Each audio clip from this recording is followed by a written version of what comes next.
kita lanjutkan sekarang di vertebratanya.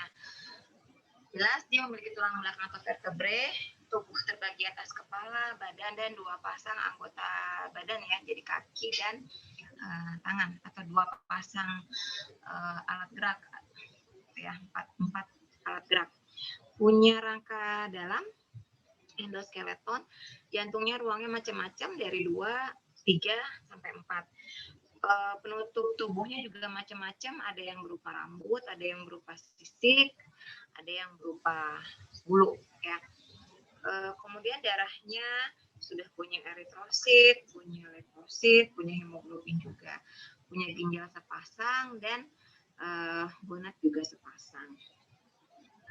Kemudian untuk superkelas Agnatha, balik lagi ke sini ya. Jadi kita kan lagi bahas ini nih.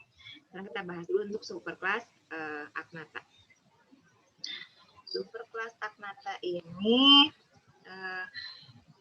A itu tidak, ya, tidak apa? Tidak memiliki rahang. Jadi superkelas Agnatha. Jadi pembagian antara superkelas Agnatha sama Gnatostomata itu kategorinya dari rahangnya. Kalau yang Agnatha nggak punya rahang, kalau yang Gnatostomata punya rahang.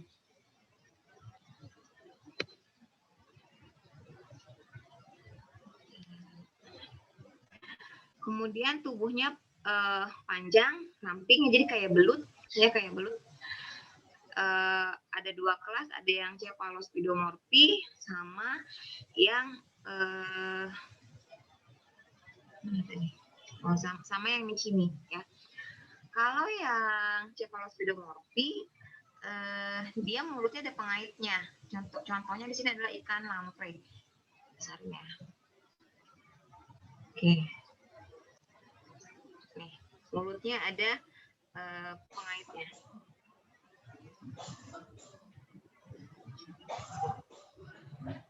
Ada pengaitnya mulutnya, ya lamprey. Kalau yang Michini contohnya hagfish ini dia nggak punya pengait, dia nggak punya pengait. Ini juga lamprey, dilihat dari depan nih mulutnya tuh pengaitnya seperti ini, ya.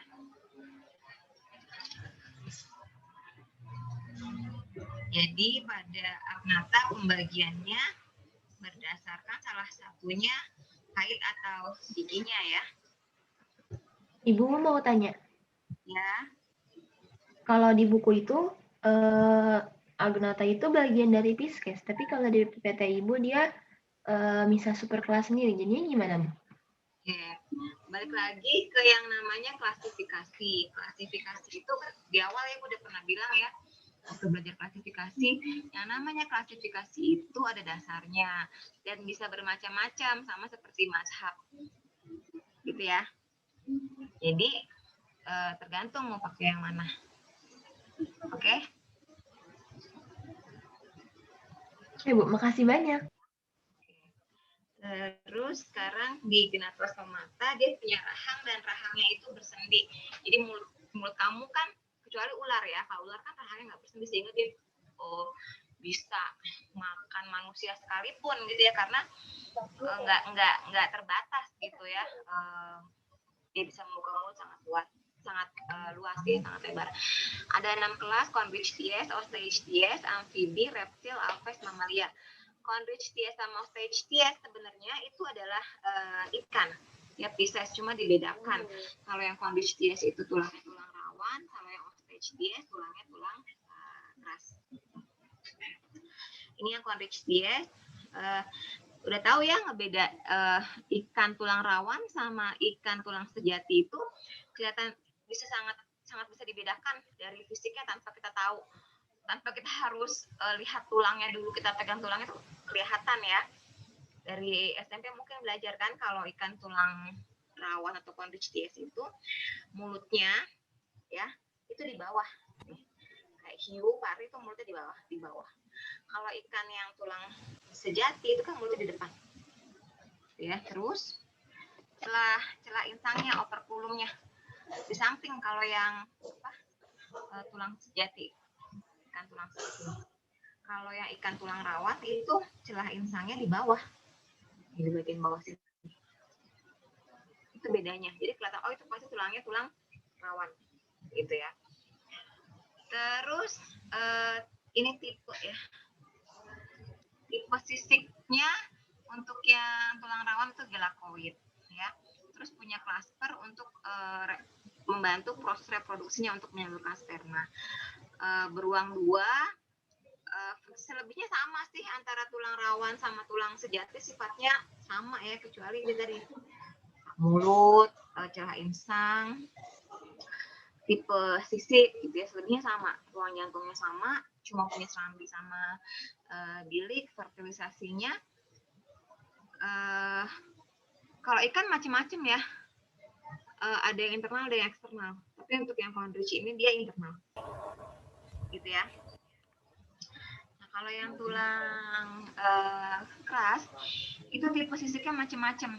Sekedar tahu aja sih sebenarnya, kalau mau spesifik misalkan antara ikan mas sama antara ikan apa tuh namanya gurame misalkan, tipe sisiknya bisa beda-beda ya, tapi kita nggak hafalin secara detail. Yang penting tahu aja bahwa oh yang namanya plakoid, sikloid itu tipe sisik ya gitu pada ikan ya.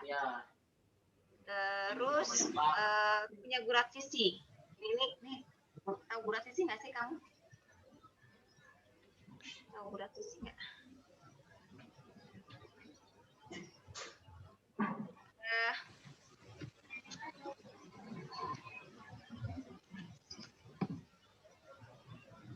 Oke, nah ini misalnya. Jadi kalau kamu lihat nih, dia itu di sitik-sitik itu ada seperti membentuk garis nih. Seperti membentuk garis. Itu terbentuk dari sisik-sisiknya. Nah, itu yang disebut dengan gurat sisi.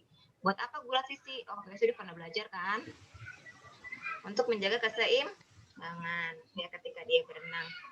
Terus ususnya panjang. Kalau tadi yang tulang rawan ususnya pendek. Terus punya gelembung renang. Tahu gelembung renang nggak sih kamu? Tahu gelembung renang nggak? Kalau suka pernah lihat orang bersihin ikan pasti tahu ya.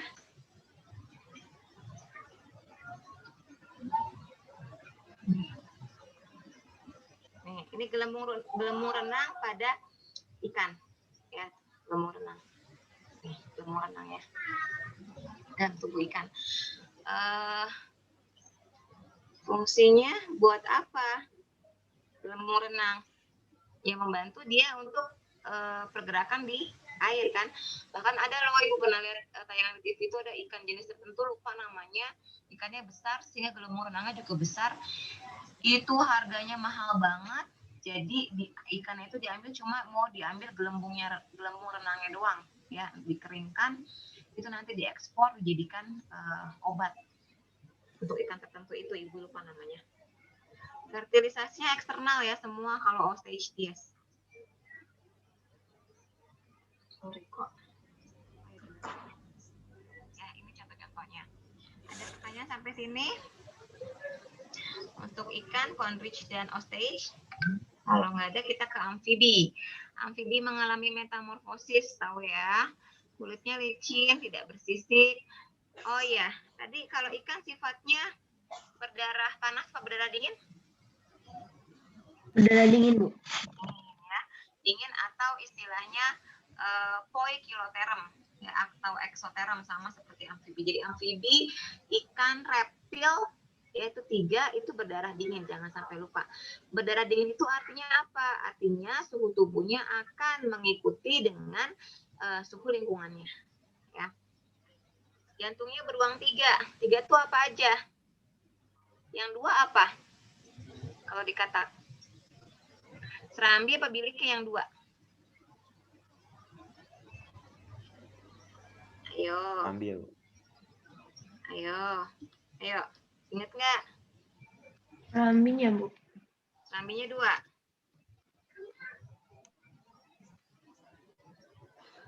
Serambinya 2 apa 1? 2 ya, serambinya 2, biliknya 1 ya, itu ruang 3-nya maksudnya situ, jangan lupa. Serambinya 2, biliknya 1. Terus fertilisasinya eksternal, bertelur. terbagi menjadi 3 ordo, ada Anura. Berarti apa yang nggak ada nih? Ekornya sangat dewasa dia nggak ada. Ada yang Urodela sama ada ordo Apoda ya. Kalau yang Anura contohnya katak, kodok. Katak sama kodok sama atau beda? Beda, Bu. Bedanya Beda, apa? Bu. Kalau katak Kalau lebih katak itu kulitnya licin. Licin, lebih halus, badannya lebih ramping, ya. Warnanya lebih mencolok, warna-warni.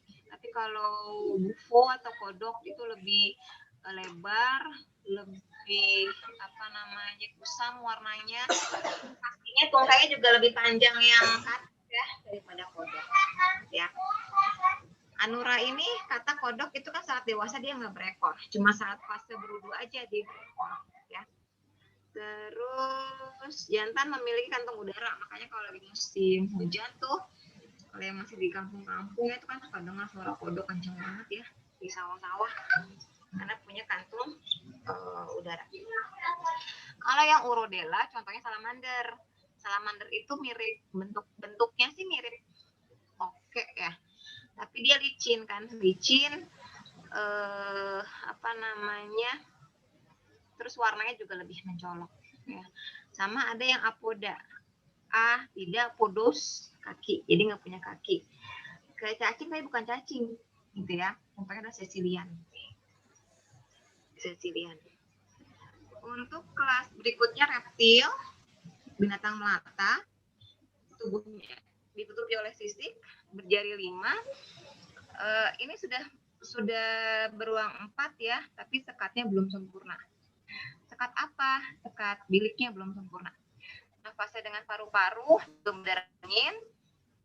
Fertilisasinya internal, ada yang sifatnya bertelur, ada yang ovovivipar. Yang ovovivipar itu kan ular ya, tapi nggak semua ular.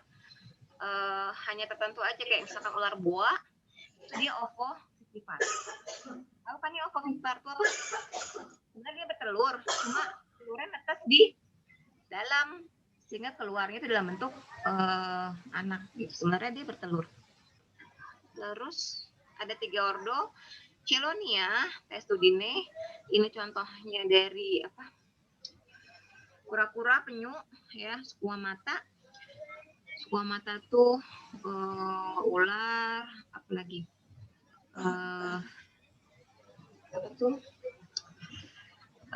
terus red crocodile, buaya ya. Untuk Chelonia nih, dia punya carapax dan plastron. Bedanya apa? Carapax itu bagian atasnya, plastron bagian bawahnya ya. Bisa bedain penyu sama kura-kura ya, selain habitatnya beda ya. Kalau penyu hidupnya di laut, kura-kura di darat, kakinya kan beda. Kalau kura-kura itu kakinya ada apanya? Berjari ya, ada kukunya ya. Kalau penyu kan enggak, kayak sirip, karena untuk berenang di laut gitu ya. Itu penyu. Terus squamata, ular, kadal ya. Ciri khasnya lidah bisa dijulurkan. Kalau yang terakhir yaitu krokodila, buaya. Kalau ini masuk kemana? Yang di IJ suka ada loh. Yang biawak masuk kemana biawak? Di IJ suka ada biawak. Biawak masuk krokodila apa squamata? Kira-kira. Squamata Ya. Dia kan kayak kadal tapi gede banget gitu. Oke. Berikutnya burung, aves, kulitnya ditutupi oleh bulu. Hati-hati, bedanya bulu sama rambut. Kalau rambut tuh kayak kita manusia berambut. Kalau aves berbulu. Beda ya bulu sama rambut. Kemudian aves punya paruhnya terbuat dari keratin. Jantungnya beruang 4, nafasnya dengan paru-paru, dan kantong udara. Jadi burung itu selain dengan paru-paru juga dengan kantong udara. Buat apa bu kantong udaranya? Nah ini sebenarnya nanti kamu kelas 11 belajar ya. ada perbedaan. Jadi ketika burung itu terbang, maka yang berperan adalah kantung udara. Nah, ketika sedang hinggap tidak terbang, itu dia yang dipakai adalah paru-paru. Gitu ya.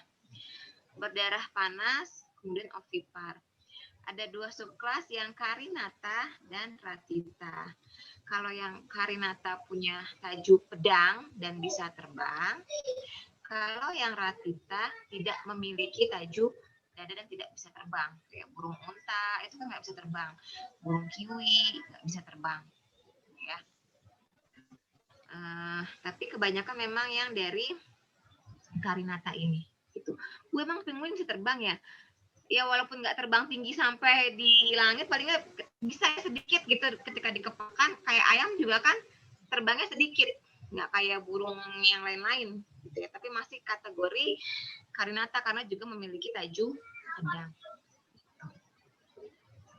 Tajuk pedang tuh apa sih? Tajuk dada tuh apa sih? Tulang ya, tulang di bagian dadanya. Kan kalau kamu nggak tahu ya pernah lihat apa nggak, motong ayam itu di bagian dadanya atau pernah makan dada ayam itu kan kayak ada tulang lunaknya di bagian ujung ya. Tulang lunak, tulang apa sih? Tulang rawan di bagian ujung. Nah itu kan tajuk dadanya. Ya. Nah ini terakhir yang paling banyak nih mamalia. Ciri khasnya punya kelenjar mame karena menyusui anaknya, berambut, punya 3 tulang telinga tengah. Jadi punya martil, landasan, sanggurdi. Punya kan kalau ngomongin telinga tadi burung juga punya telinga. Ya kan Afis juga punya telinga, tapi kalau di mamalia jauh lebih berkembang telinganya. Berdarah panas, bernapas dengan paru-paru, jantung beruang 4 dengan sempurna, punya diafragma, ya. Fertilisasinya internal, sifatnya vivipar kecuali platypus. Ini bedakan menjadi 3. Ada mamalia bertelur, ada mamalia berkantung, sama ada mamalia berplasenta. Ya. Kalau yang bertelur atau prototeria siapa? Platypus. Ya, platypus. Kemudian kalau yang mamalia berkantung banyak ya. Ini koala, kemudian kanguru, walabi, kalau di Papua itu dia kehamilannya singkat karena singkat maka itu fungsi kantungnya, maka bayinya dimasukkan ke kantung untuk memberikan kehangatan supaya bayinya itu masih bisa. Jadi ketika dia sudah lahir untuk metataria itu bayinya sebenarnya belum sempurna banget, tapi perkembangannya masih diteruskan selama dia berada dalam kantung induknya gitu ya. Makanya kalau di manusia itu ada teknik menggendong gendongan kanguru gitu ibaratnya karena sifatnya menghangatkan ya, ada ya seperti itu khususnya untuk bayi-bayi yang prematur, ada sampai istilah seperti itu. Ini yang pada umumnya euteria yang berplasenta, embrionya berkembang di dalam rahim, lahir sudah siap ya. Ada ordonya banyak nih, ada insektivora, pemakan serangga ya, contohnya landak. Kemudian ada yang chiroptera, contohnya kelelawar, ada yang ordologomor, contohnya ya. Ada yang antara Perissodactyla sama Artiodactyla. Kalau Perisso itu jarinya ganjil. Kalau yang Artio genap. Ya, itu bedanya. Oh, oke. Terus kalau yang ini ya dugong itu mamalia, Pisces. Begitu juga lumba-lumba, mamalia bukan Pisces ya. Nah, yang disebut putri duyung itu sebenarnya mengacu ke sini, dia dugong ya karena dia gerakannya lambat, terus karena dia mamalia ya, jadi pintar, terus ya gitu deh. Sebenarnya putri duyung itu kan nggak ada ya, tapi adanya dugong. Kemudian ordo Proboscidae, dia punya proboscis, punya proboscis tuh belalai ya, contohnya gajah. Kemudian ada yang cetacea, ini contohnya paus, lumba-lumba, masuknya ke sini. Kemudian karnivor ini banyak banget familiar, rodentia, ngerat, ya selain tikus ada tupai, ada berang-berang gitu ya. Dan ini yang terakhir primata. Kita masuk di mana? Masuk di sini. Ya nggak ada ordo manusia, nggak ada. Ya, jadi kita masuknya ke sini karena mata kita sama dengan mereka, menghadap ke depan. Ibu jari bisa menggenggam juga sama seperti mereka, gitu ya. Tapi kita sama dong, ya nggak sama, cuma klasifikasinya aja sama. Tapi kalau dibilang sama ya nggak sama, mau disamakan mereka, nggak kan, gitu ya. Jadi ini kalau dari sisi klasifikasi seperti ini, ya. Oke, ini peranannya.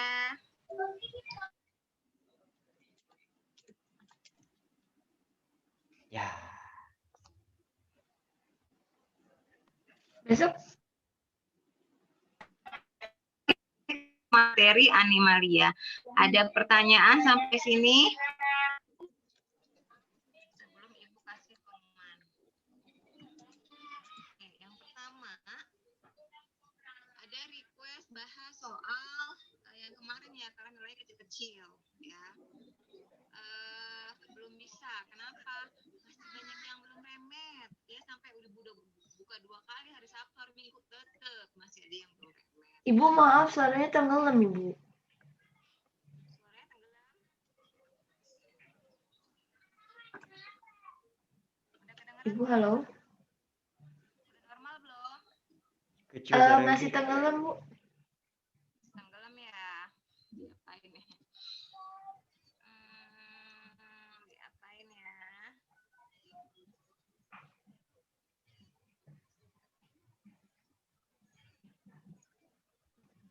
Gimana? Ada perubahan nggak? Masih kecil sih, Bu. Masih kecil ya? Udah Bu, udah mendingan.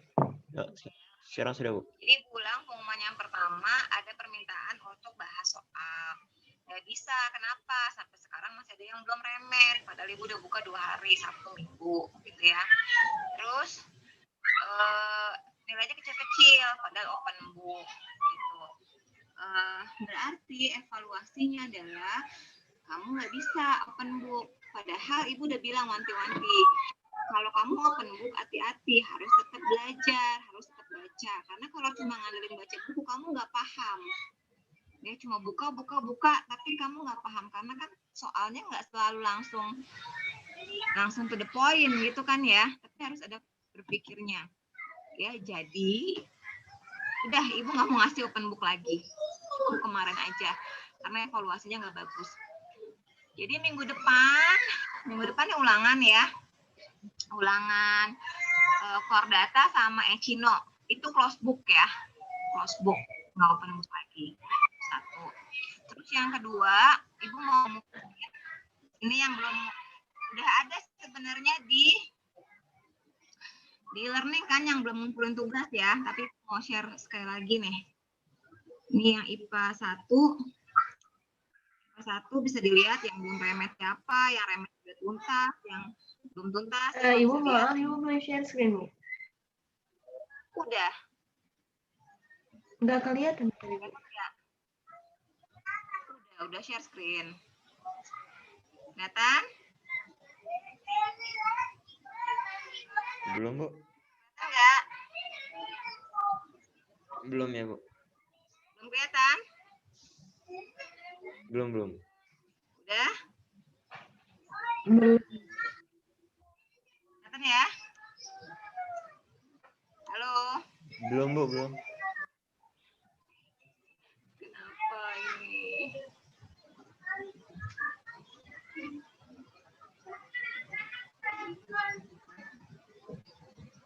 Udah muncul belum? Belum kelihatan Bu di Belum, Bu. saya. Kenapa ya?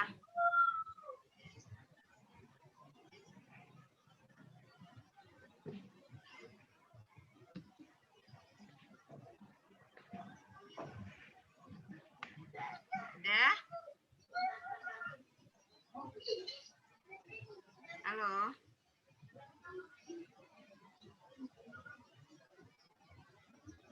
Halo? Kelihatan belum? Halo? Belum, Bu. Cek, cek. Belum kelihatan, Bu. Oke, sambil nunggu Ibu sambil ngomong ya. Sambil nunggu nih, sambil Ibu pencet-pencet terus sambil Ibu ngomong. Terus apa lagi ya? Nilai udah, remet udah. Kok jadi lupa kayak tadi banyak yang mau diomongin. Jadi nggak open book ya, minggu depan ulangan. Karena masih ada satu bab besar juga ekosistem yang belum muncul ya. Bu, masih sama kayak tadi. Share siapain dulu. Share.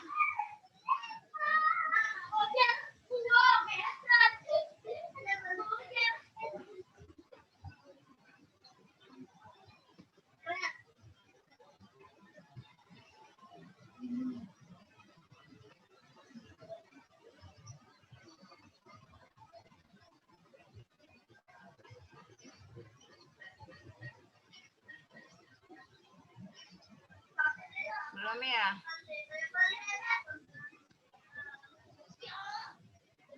Jadi pokoknya Ibu masukin nilai itu sesuai dengan progres yang kamu kasih ya. Aduh, susah. Pokoknya gitu deh. Nanti deh kalau pas lagi ada apa namanya next pertemuan ya Ibu share lagi, mudah-mudahan nggak ada kendala. Yang penting udah Ibu umumin kan di learning siapa yang belum ngumpulin, seperti biasa kalau merasa sudah tinggal konfirmasi aja. Gitu. Oh iya, satu lagi nih, aduh lupa nih. Ini yang paling penting. Bab ini, dengerin ya, Ibu nggak kasih KMT. Astagfirullah. Nangis bareng yuk. Selamat. Perfect kan?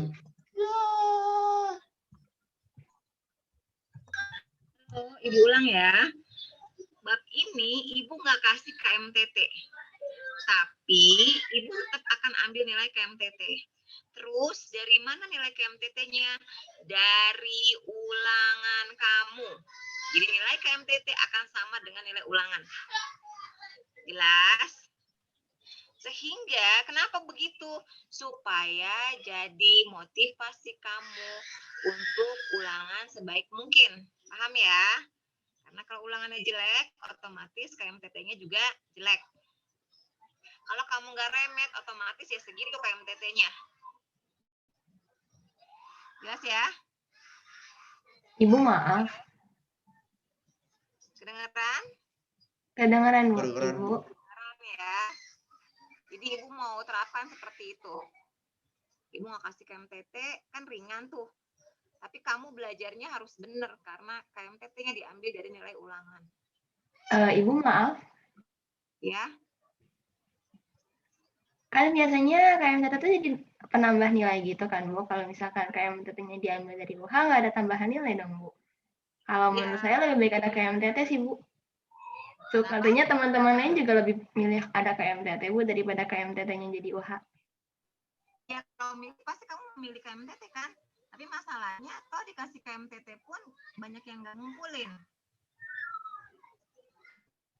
Kan? Makanya Ibu sekarang coba terapin. KMTT-nya itu diambil dari nilai UH-nya. Otomatis kalau nilai UH-nya jelek, ya KMTT-nya jelek. Itu resiko konsekuensinya. Kayak gitu. Oke? Tapi masalahnya, Bu, beberapa cerita dari teman, kalau misalkan udah belajar kelas biologi gitu, nilainya masih tetap kecil, Bu. Jadi kita juga agak bingung, nggak tahu emang kitanya yang kurang paham, apa emang ada kesalahan sama ujiannya, apa gimana gitu, Bu. Makanya kalau misalkan semua KMTT dijadiin UH, kita juga yang takut. kecil tuh cuma yang bab ini aja. Yang bab kemarin arthropoda ini, Ibu ngerasain lagi kecil-kecil memang. Tapi sebelum-sebelumnya biasa aja sih, ada yang bisa dapat 90 juga nilainya gitu. Kalau misalkan open book aja kecil, berarti ada kesalahan dong, Bu. Maksudnya entah kesalahan di kita semuanya atau emang di loh. Hampir 90.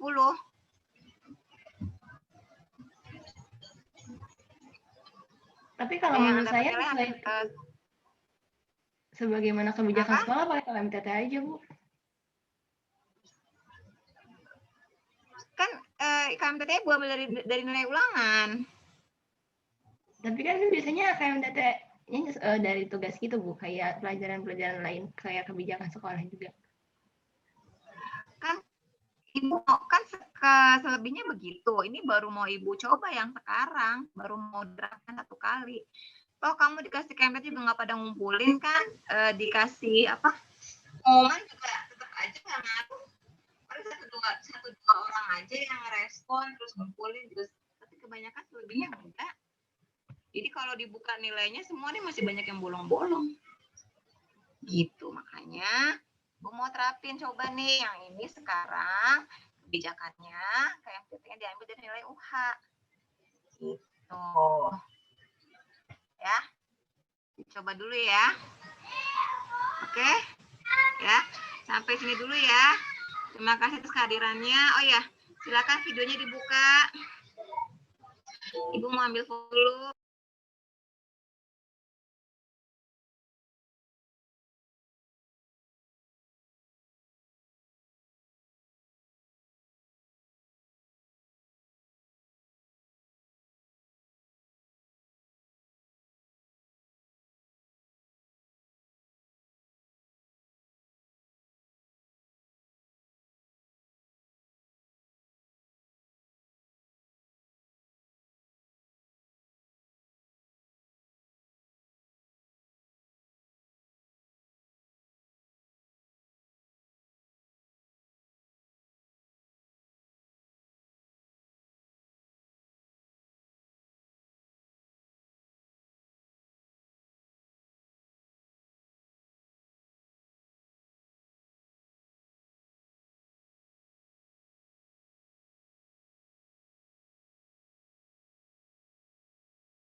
Udah lah, foto sendiri aja yuk.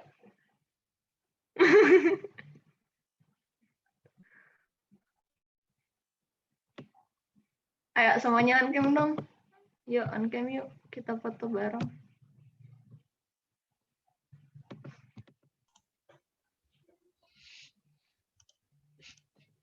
Ayo dong on cam dong. Guys, yuk on cam. Kita foto bareng.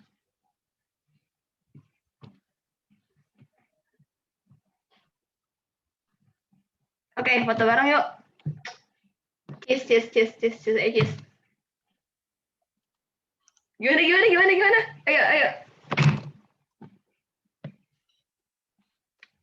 1, 2. Ih, cepetan Dika, cepetan. Ayo kita foto bareng aja. Udahlah, bodo amat. Cheers. Ih, Lut, nggak kelihatan, Lut. Kameranya. Oke. Less than 1 minute. 1, 2, 3.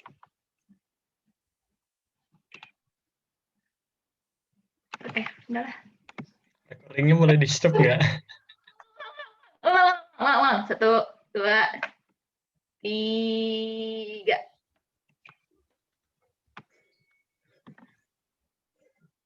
Oke, terima kasih teman-teman udah belajar biologi hari ini. Jangan lupa minggu depan ujian. Aduh, ujian mulu ya. Kalian udah pengen kita dari ujian. Libur panjang menanti. Aduh. Iya sih, Henry. Libur panjang gimana kalau KMDT dari ujian, cuy? Gak apa-apa. Nilai belakangan uji liburan nomor 1. Aduh, Lutfi. Kita